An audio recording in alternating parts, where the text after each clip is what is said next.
Good evening, good afternoon, good morning, or whenever you happen to be listening to this. Welcome to the Film Realist Podcast, the film and TV podcast from a complete nobody. That is hopefully for somebody. This is episode 83. I am your host, Cal Naranya, and on this week's episode of the podcast, I will be reviewing the latest, is it the greatest, installment in the MonsterVerse franchise. That is, of course, Godzilla x Kong, The New Empire. There, as always, well, not always, but mostly, there will be a non-spoiler section of the review as well as a spoiler section of the review. Timecodes will be listed in the description, and following the spoiler section of the review, I will be doing the question of the week responses and letting you know what you can look forward to me reviewing on next week's episode. So, without further ado, let's jump into non-spoiler thoughts on Godzilla x Kong New Empire. Not just a signal. That's a call for war. Just briefly before getting into Godzilla x Kong New Empire, I thought it would be relevant to talk about how I feel about the other films in this shared monster universe. Starting at the beginning, I really enjoyed the first film, the 2014 Godzilla, and then leading into Kong Skull Island, I thought the intrigue in developing this universe backwards was really interesting, and also establishing that the Titan universe is something that has always existed, but this is our first initial exposure in 2014, and then seeing the time period in the late 60s, early 70s. In my personal opinion, they learned the wrong lessons from some of the criticism of the two previous films, and we've continued that since, with Godzilla King of Monsters, and then, of course, Godzilla vs. Kong, and now with Godzilla x Kong, The New Empire. What's most interesting to me about this film is while it's titled Godzilla x Kong, interestingly enough, without getting into why, we probably spend more screen time overall with with Kong, which I found really interesting. Unfortunately for me, this movie is two things blending together. I have a very mixed opinion on this, and I suspect that I'm going to be in the minority overall when talking about this from an audience perspective, but that's okay. I, of course, enjoy giant monster fights. However, the practical stakes, whether that is with good human drama or just a really great spectacle that still, to some degree, follows the rules of physics, is important to me. And as seen in the trailers for this movie, the monsters are moving at speeds that are completely impossible. And when you remove those elements of reality, I know what you're saying, probably listening to this right now, which is, Kyle, these are giant Titan-like monsters. I understand that, but the evolution of the MonsterVerse films, in my opinion, is really similar to that of the Transformers. Now, I don't think that the first Transformers is as good as the first two films in the monster universe, but looking at the practical, subdued nature to some degree in those early films and the first Transformers, the monster universe has followed the same trajectory as the Transformers Michael Bay films, which is more and more incoherent spectacle with a large percentage of retroactive continuity and just more and more lore that doesn't necessarily make for a more interesting film. At times, it involves the films becoming more complicated and also more dumb. I know that's a ridiculous sentiment given everything involved in those two franchises, but handling these universes with respect has always been something that has kept these franchises to such a high regard. Look at Godzilla -1, which I reviewed already on this podcast, which I really enjoyed as almost a modern remake of the original 54 film, or 58. I can't remember the specific year, but that movie did a great job of having Godzilla be this menace and having a substantial human drama. While simplistic in nature, it was still quite captivating. And the being in the first film and what I'm hoping we get to see more from that production team, the evolution of the Godzilla universe and Kong MonsterVerse, Monarch included, not the television show, I quite enjoyed that, but the expansion of the world, introducing more Titans, has just become silly. And when things feel less grounded in reality, such as the first Pacific Rim and then going to Pacific Rim Uprising, which is, I believe, what the second one was called, where the giant mech suits can now move as quickly as like a 6'4" human. And when you lose the coherence of the action sequences and characters of the Titan nature are doing WWE wrestling style moves, my investment and enjoyment becomes substantially less. I can understand going to see this and enjoying the dumb fun, but a franchise that I enjoyed a lot for dumb fun was Fast and Furious as an example, which did, of course, peak at Fast and Furious 5. I did a tier list for it way back when Fast X came out. But having oversimplified human drama with, honestly, quite frankly, forgettable characters, and the continuation of those characters in this universe where the only two moving forward from Godzilla versus Kong is Brian Tyree Henry and I almost wanted to say Rachel Wilson, but I know that's wrong. Rebecca Hall, I want to say that's her name. Is that her name? I have to pull this up. A lot of this movie is not, yeah, Rebecca Hall, that was right. And unfortunately, this film continues that trend substantially. We got a lot more lore that doesn't ultimately really add to anything. It's just more. And the simplified nature in this story. Of course, if you're going just for monster fights, but this is not to say that that's all these movies should be. Similar to reception to the Transformer films, as I've discussed already, having those characters be the leads is something that I know a lot of people have wanted from that franchise. This film does that to some degree. However, because of the difficult nature to which they've introduced these characters, it makes it really difficult to actually have compelling arcs when, one, none of them talk, and when we just have exposition being said on their behalf. It makes for just a dumb, fun film.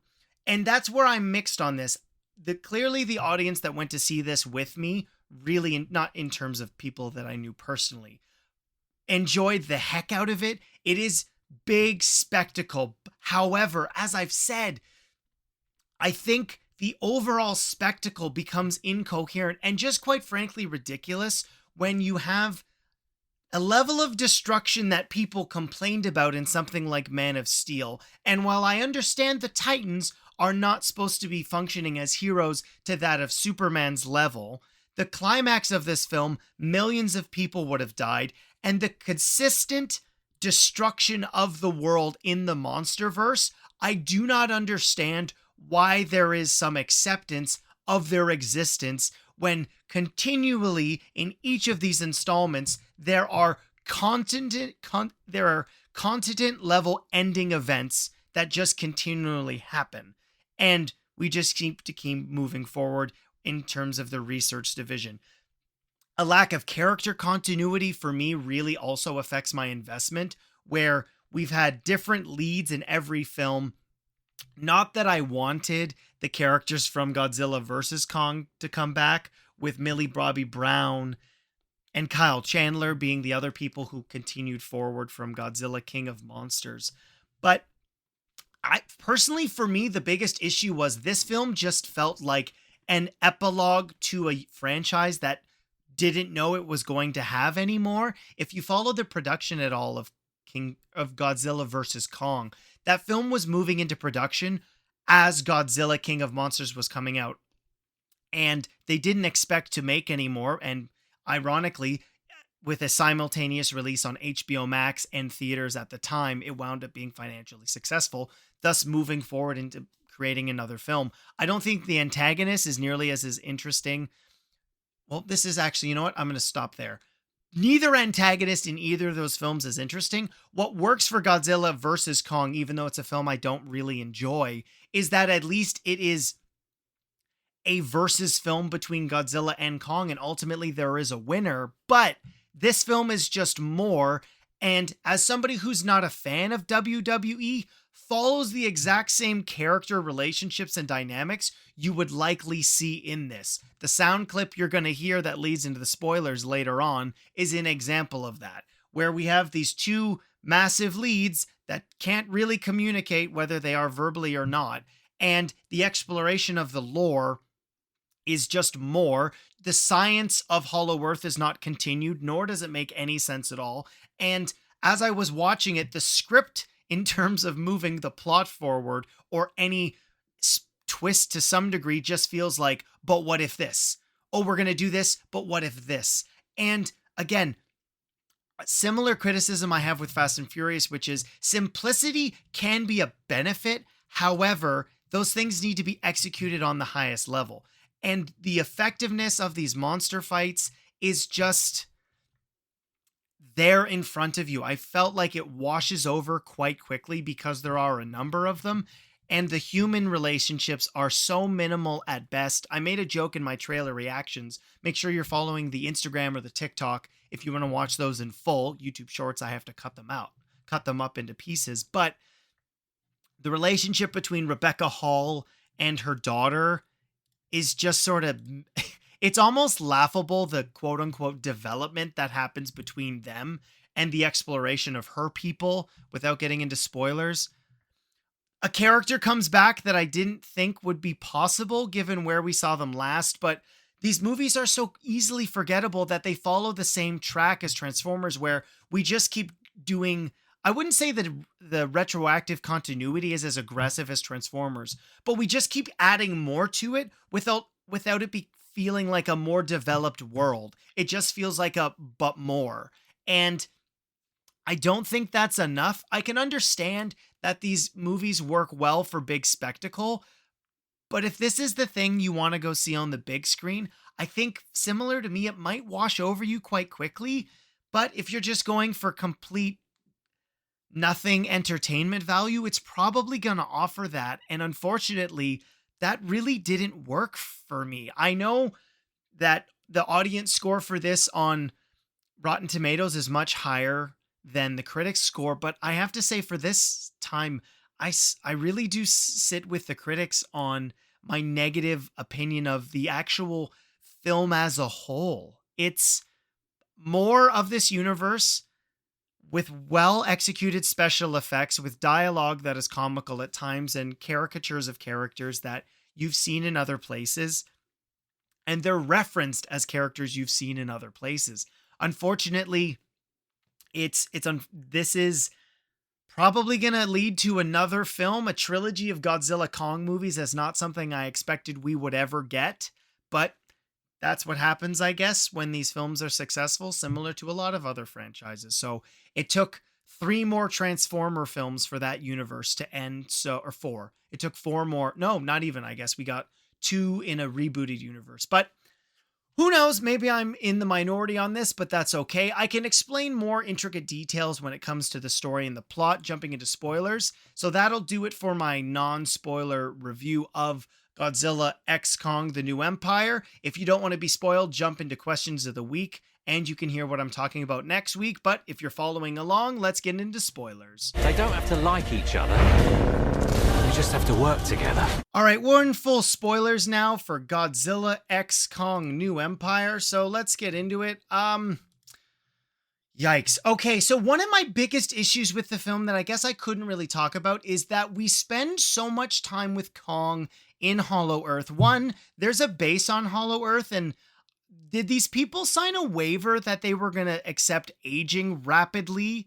Or because that's something we've experienced in a lot of other Hollow Earth, specifically Monarch Legacy.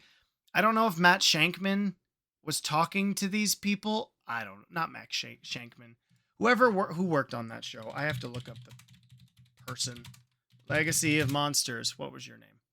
Your name was...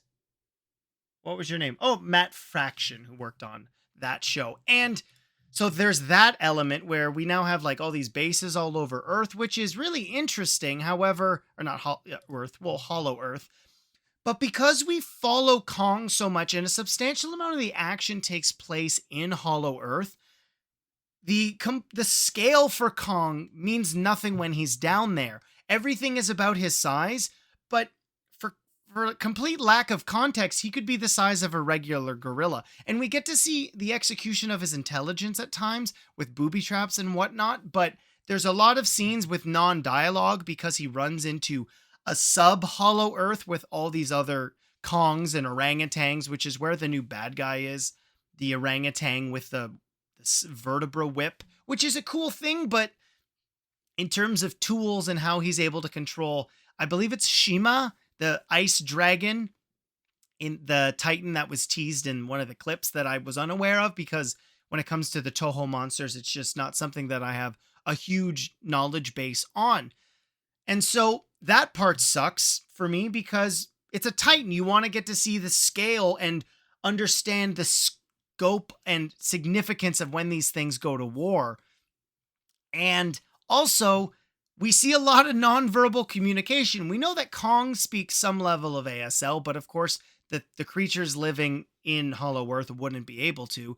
So we get a lot of scenes that feel like, this is gonna sound rude, but stupid Dawn of the Planet of the Apes, where we just have a lot of nonverbal communications. And I think Kong's overall arc of not wanting to be lonely, it's very simplistic. And quite frankly, if you're still writing a script about anything animalistic and using alphas as a basis for the significance of a leader of a pack or whatnot, you're just outdated. I understand that that's really permeated pop culture, but just a quick Googling would tell you that the studies on the alpha in a wolf pack have been disproven, and then that's not the case from a societal standpoint in those animals. So that part's really annoying. Also, the way that these characters fight, there's a moment where gravity gets turned off in Hollow Earth, so they're floating all over the place. And a lot of I'm calling them fight scenes between the Titans feel like action figures, and there are quite frankly wrestling moves that happen throughout it. We get a lot of dialogue about Godzilla and Kong having this "you stay in Hollow Earth," and Godzilla being mad, and the signal being sent out by this ancient society that eventually went to live on in Skull Island, which is again just more, and that Rebecca Hall's daughter is from this part of the world, and she's hearing the signal, and the signal is calling Godzilla because for some reason these people know that the apes and I'm just gonna call him a Hollow Earth King Louie. So that's his name. Hollow Earth King Louie wants to go to the outside Earth, crust Earth, and kill everybody and use Ice Dragon Shima to kill all of humanity and take over. Because of course he does. And he's menacing and mean looking, and that's done on purpose. And we get a back and forth and a quite notable fight scene between him and Kong at when they first meet each other, and Kong gets freezer burn or frostbite on his hand. And for me, that was an element of like, oh, but wait, where a solution is just presented. It's not established that earlier on in the film. And a lot of narrative is introduced that way, where as opposed to having things be teased and built along throughout the show, we meet Dan Stevens' character, who's like an Ace Ventura dentist for Titans. And he's even called that. And he's certainly an eccentric character, but he's just sort of there. He doesn't really have an arc at all. Nor would you expect that. But at the same time, just something. The relationship between Rebecca Hall and her daughter is she doesn't fit in, and her mom wants to be with her, but the daughter doesn't feel like that. And then after about 2 conversations near the end, she does something. And oh, look, Mothra's back. And Mothra helps out because Mothra was one of Godzilla's BFFs. No, but she's realized she wants to stay with her mom. Cool. We get to see them say the same. She flips the line. She had Rebecca Hall ASL to her. That's something that I absolutely love. The fact that these films have maintained a character speaking that, and having more characters use ASL in pop culture clearly has a positive effect on people registering for those courses, which is amazing. So that's a positive. Thank you, MonsterVerse and Legendary. And then we get to see Godzilla moving around, fighting other Titans. He takes 2 naps in the Roman Colosseum. Isn't that funny? And I talked about this in the conclusion, but that's where the climax of the film takes place in Rio in Brazil. And I'm sorry, Brazil, you're all dead because of the culmination of all 3 or 4 Titans, if you include Mothra in this, fighting there's 5, I guess. If you include Shima, King Louie, Kong, Godzilla. Yeah. So there's five Titans fighting, and the whole thing is destroyed, and they're jumping off of it. They are acting as if they are not the sizes that they are. And for me, that just looks stupid. The weight and significance of these fight scenes, it's just destruction. It's wanton mayhem, which, yes, of course, you're going to have that. But unfortunately, that doesn't play off well. I know I've seen some of my friends, this worked for them, but it didn't work for me. As well as the fact that Godzilla doesn't really do anything, as I mentioned. He's just moving around, or they are just going around fighting other Titans, powering up. Oh, I'm pink now, which is really cool. The overall aesthetic works really well. If you do see any clips, that's why I picked pink lighting for the background for this week. But the film is just, it's dumb fun, and that's okay, but eventually there's so much just dumb fun that it washes over, and I got bored. Where King Kong has to trick Godzilla down to earth, and in a thing I mentioned, and I apologize, the tangent kind of, I lost track of it, which is King Kong gets frostbite on his hand from Shima, and then, turns out we were making this mech suit for Godzilla, but or for Kong, so that way he'd be more powerful, but we didn't finish it, but we just made him this fist. Okay, and this is one of my main issues with this franchise. We've just kept jumping forward in time, which of course you're gonna, because of production times and whatever. These films aren't thought through as a universe. You just keep doing things. Oh, but we did this. Okay. It's the same way that Mechagodzilla got introduced. It was a different company that actually had Ghidorah, as opposed to the organization that actually had Ghidorah. At the end of Godzilla King of Monsters, it was Tywin Lannister, but we couldn't afford to bring him back, nor did he want to, so we brought in some other villain. And this film, we got the podcaster guy, we got Rebecca Hall. That's pretty much it. Oh, and the kid. We're just going to add to this cast, and it's the cohesion there and investment. It's just silly. Brian Tyree Henry is not funny, and that feels like a crime. That guy is really comedic and really entertaining, and still can deliver some heartwarming lines. If you've watched either of the Spider-Verse films, I think he was better in Eternals than both of the MonsterVerse appearances he's had. So the film's just kind of muddled fun of nothing. And I don't want to feel like I'm ragging on the film, but it feels like the most common denominator stuff. And if anything, the film-going audience, for the most part, has shown that doesn't really work. And maybe because this is just the spectacle of Godzilla and Kong, people still want to go and see it. Which to me is funny, because we're 5 films into this franchise, and this had a relatively successful box office weekend. But overall, if I were to rank the MonsterVerse films, starting at the bottom, I probably would put King of Monsters. Yeah, so starting at ranking the MonsterVerse films, number 5 would be Godzilla King of Monsters, because it's just more monsters. I would put Godzilla X Kong New Empire, because I don't think it adds anything special outside of adding accessories to the monsters. Number 3 would be Godzilla versus Kong, because at least it's the first time you saw it, and it had Mechagodzilla. This isn't saying very much. And then a massive jump. 2 would be Godzilla 2014, and then number 1 would be Kong Skull Island. I think that's the best film out of this franchise, but there's a big gap between 1 and 2, or not between 1 and 2, 1, 2, and then 3, 4, and 5. This universe just seems to be like trudging along, and these films just don't work for me, and I don't want any more of them, honestly. I want more one-offs like Godzilla -1, and maybe it's unfair to compare it to that, but I don't know. I'm sorry, listeners. I just kind of feel burnt out on this. If you're looking for the big spectacle of fun, I think it offers that for you, but I think it's kind of incoherent even in that regard, and it just sort of there. That's what I would say. Godzilla X Kong The New Empire, it's just sort of there. That'll do it for non-spoilers. Let's jump into question of the week responses, and you can find out what is coming up on next week's episode. If you would like to hear your question of the week answer responded to, you can comment on any of the social media posts with question of the week. You just got to make sure it's the most recent one.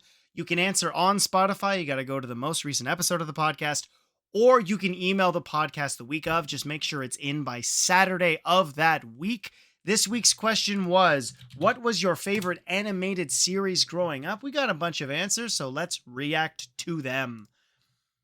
User 47374896403661 said George Shrinks. I don't know if that was exclusively a Canadian show.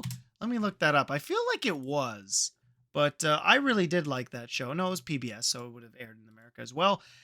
User 40213203155438. These are TikTok responses. Said X-Men the animated series, Spider-Man the animated series, Batman the animated series. There were just too many. I love them all. Those are all really great. The 90s was a great era for animated series. The Honey Bear Princess said, I'm old, so He-Man, Masters of the Universe, and G.I. Joe were my gems. Those were good. Laugh Track said Reboot. Sabrina Heisey responded with Recess. Debbie Naranya said Underdog. Scotty Cameron, how you doing, buddy?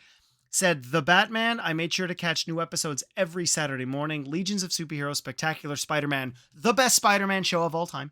In my opinion, X-Men Evolution, Young Justice, arguably one of the best shows of all time in terms of DC animated films, as well as Transformers animated and G.I. Joe Renegades. That was also a very good show. David Naranya said Ultraman and Thunderbirds. Thank you so much for your responses. I do not believe there were any more. Just let me check my email. If you would like to email the podcast, you can email the podcast at filmreelistspod@gmail.com. I look forward to your answers. I don't see any here, but that's okay. I have to say, my favorite animated series growing up, this may surprise you, was Batman Beyond. I did watch Batman the animated series as a kid, as well as Superman, but I think Batman Beyond, when it came out, I want to say that is 1997 or 99. I feel like I'm getting the year wrong, but that's okay. The year would have been, no, it was 99. That was correct. It hit me in the perfect time. I love the idea. I love the aesthetic of Batman Beyond, and the continuation of that universe was something original. Blade Runner Batman. It was amazing and has some of the best Batman anything content in my opinion. In reference to Godzilla versus or X Kong, either of those films, this week's question of the week is, what two movie franchises would you like to see crossover on the big screen? So that question will be listed in the episode description, or you can look forward to the eventual video where I post it and you can comment below on that. Thank you so much for responding to the question of the week. Next week's review will be a review of Monkey Man, Dev Patel's directorial debut. I'm very much looking forward to that. I'm just going to my Google Calendar because I believe there is something else in that review. Just let me make sure that I have. And it will be a season 3 review of The Bad Batch. So you can look forward to both of those reviews next week. If you liked this podcast and this is your first time listening to it, please leave a 5-star review or share it with your film-loving friends. My name is Kyle Naranya. I am the Film Realist. Thank you for listening, and I hope to see you next time.